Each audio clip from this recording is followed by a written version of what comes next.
Alors suivez-moi, on va vers mon bureau. Donc j'imagine que je suis un client, j'ouvre mon ordinateur, j'ai quelques revues de jardinage que j'aime beaucoup, sur lesquelles j'ai un peu repéré par exemple un terrain très champêtre, ou au contraire quelque chose de très contemporain, puis vous dites j'aimerais bien ça chez moi, mais comment je fais? Donc voilà, vous allez sur l'ordinateur, sur le site de la société, et puis vous allez sur l'onglet plantes paysagistes.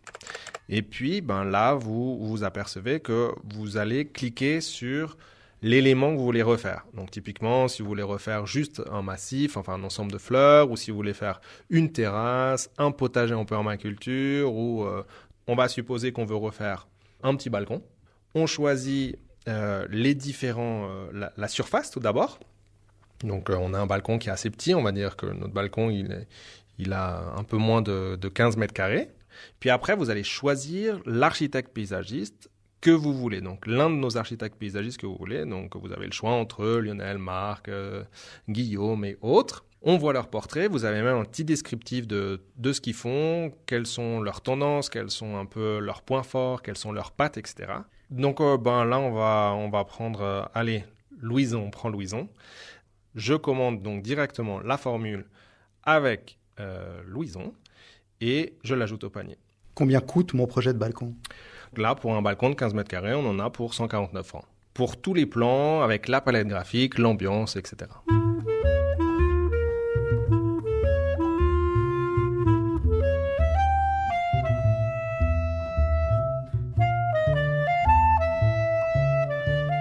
Maxence Vieux-Rochas, vous êtes biologiste et fondateur de cette jeune société romande Greenastic qui propose du paysagisme 2.0.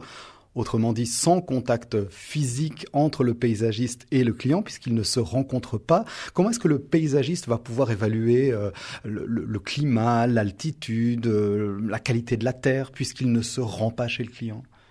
Alors, typiquement, en fait, on va impliquer le client et le client va se sentir vraiment impliqué dans ce projet. C'est lui, finalement, qui va co-créer ce projet en allant regarder le type de terre, en donnant toutes ces informations, où il habite, etc. Donc c'est le client qui travaille pour le paysagiste finalement.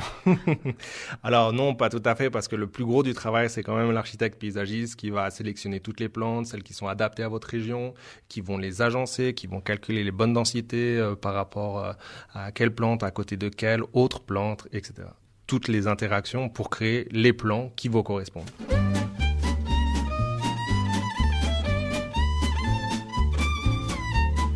Imaginer un jardin, le commander, puis le créer en ligne, par exemple, pourquoi pas, belle idée.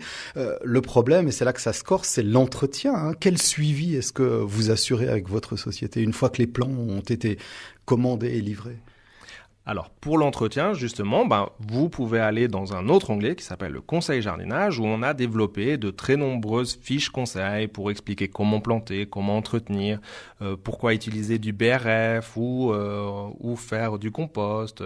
Et en plus, il y a un petit système de chat où vous pouvez avoir accès à une équipe qui va vous répondre aux questions que vous avez. Concrètement, là sur l'écran, c'est quoi ? C'est la petite boîte de dialogue qui est ici à droite ? C'est ça, donc vous avez la petite boîte de dialogue ici, vous pouvez poser votre question et puis il va y avoir quelqu'un qui va vous répondre. Donc très récemment, par exemple, on a eu quelqu'un qui avait un problème avec un bouleau pleureur et puis c'était en fait une attaque de cochenille. Donc on explique un petit peu comment faire et puis aussi toujours aider, guider l'utilisateur pour qu'il soit jamais perdu. On me répond que si je suis client. Non, alors pas du tout. On répond en fait à tout le monde. Ça peut être aussi des questions. Vous cherchez un produit, vous cherchez un service que vous ne trouvez pas, vous êtes perdu sur le site. À ce moment-là, on vous réaiguille et vous n'êtes pas du tout obligé d'être client. Vous avez encore une vie privée quelques heures par jour ? Oui, on arrive.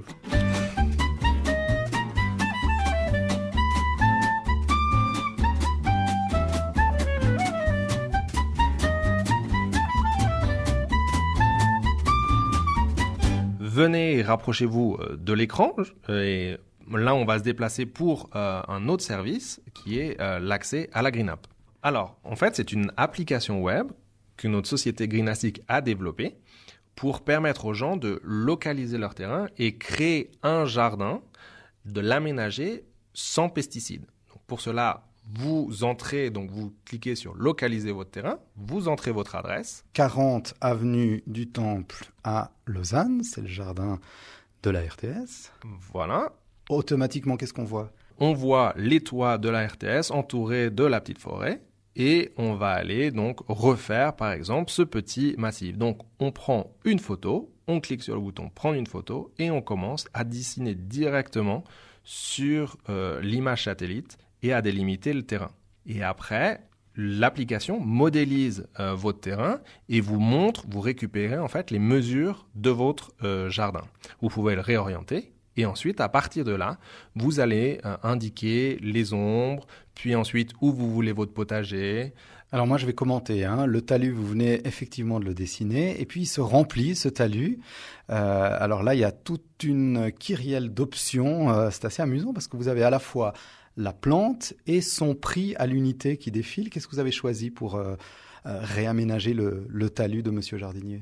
Alors, on va prendre du très classique. Allez, on va mettre un petit peu de poivron. 3 francs 77. Voilà. Et puis, le système va vous dire, en fait, qu'est-ce que vous pouvez mettre à côté. Donc, vous avez un petit fond rouge, par exemple, pour la tomate. Vous avez un fond vert, par contre, pour des bonnes associations avec de l'aubergine. Donc, vous savez que si vous mettez de l'aubergine à côté du poivron, ça va être des bonnes associations, des associations symbiotiques. Donc, qui ont été prouvées scientifiquement, comme quoi soit elles diminuaient les maladies que pouvait avoir chaque légume, soit au contraire augmenter les rendements. En fait, le but, c'est de reproduire toutes les associations naturelles et de ne plus utiliser de pesticides dans les jardins de particuliers. Maxence Vieux-Rochas, je vous remercie. Il a une belle gueule maintenant, le talus. Il y a même quelques salades qui sont venues se rajouter et quelques fleurs tout en haut à gauche. Bon, maintenant, il s'agira de planter une fois qu'on aura reçu les graines. Si ça pousse pas bien, quelle garantie propose votre société? Alors, on a une garantie enracinement. Donc, si les plantes que l'on livre ne s'enracinent pas, à ce moment-là, on vous les rembourse et on en réexpédie d'autres. Puis après, avec tous les conseils, normalement, tout devrait pousser de façon magnifique dans votre jardin. Qu'est-ce qu'il ne faut surtout pas oublier de faire? Arroser, je dirais, mais attention, ne pas arroser en pleine journée, soit le matin quand il fait très chaud, soit le soir pour profiter de la rosée du soir. Et puis n'oubliez pas de débrancher l'ordinateur de temps en temps. Oui, on n'est jamais mieux que dans un jardin ou sur un balcon.